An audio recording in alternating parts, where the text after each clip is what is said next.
5 reasons why your natal chart might not resonate. Let's get into it. Number 1, you might be using a system that's just not right for you.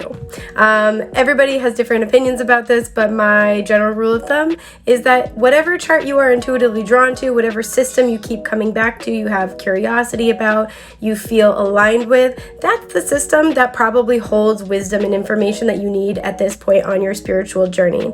So if you're using a system and it just doesn't resonate, it just doesn't feel like it fits, the interpretations feel really misaligned, mismatched, try another one. And don't be afraid to do the research in the process, which leads me to point number 2.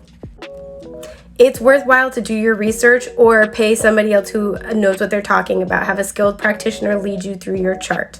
I know it's expensive. I know it's time consuming. I know it's a lot. There are literally thousands of systems and interpretations for your, interpreting your natal chart. It's a lot to dive into, but having that breadth of knowledge or somebody who does have that breadth of knowledge to lead you through picking apart and examining your chart is going to lend the most detail, right? And that's the whole point, is you're looking at your natal chart to hopefully glean some information that you can utilize along your path in this lifetime to help guide you. So more information rather than less might shed a more nuanced light than just kind of quick skimming. I know cheat sheets are tempting and easy and a great place to start, but if you want a deep dive, you have to go deep. Point 3, allow for cycles and timing. Now, what I mean by that is your natal chart is supposed to help you glean information about this entire life journey. That's hopefully a long time. So if something that you're looking at doesn't quite feel like it fits, it doesn't align with where you are, that's okay. It might align with somewhere you've been and something you've already wrapped up. It might align with something that you're gonna go through, right? That's the whole point. And so your understanding of your chart should be something that is flexible and fluid and can change and grow with you as you change and grow. And as a follow-up note to that point, allow for your interpretation of any part of your chart, any placement, to mature over time. So what your Mercury sign meant to you when you were 20 might start to look different to how your Mercury sign means, like what it means for you or how it manifests when you're 40, when you're in your 60s. So keep that in mind. Not to mention, this also kind of ties in the cycles of your planetary returns as well. So for example, your Saturn sign is going to look really different to you when you're 20 than by the time you're 40 and you've already gone through your first Saturn's return.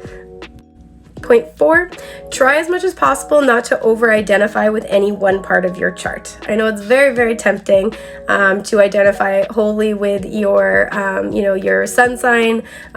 Maybe you're really put all your attention on your North Node and you're focused on the journey to your destiny, right, to your destined self. Perhaps you've done a deep dive into your past life placements and it just really resonates with you. That's awesome. Those are meant to be a part of your life, but they're not the only part of your life. Ignoring certain parts of your chart can kind of, again, take away from that nuanced interpretation that's supposed to help give you the most information possible. So while it's really, really tempting to be like, oh yeah, I've got South Node in Gemini, I get overthinking. Over-identifying with one part can kind of lead to a one-sided understanding, if that makes sense. And point 5, my final point, try as much as possible to allow your chart to be a set of guidelines rather than strict dictation. And what I mean by that is your chart is there to suggest to you where your soul has been, the journey it's been on, and how this lifetime is the next chapter in that story. It's not so much meant to tell you, in ironclad terms, who you are, nor who you're meant to grow into. So I hope that helps. Let me know if you have questions in the comments. This is fun.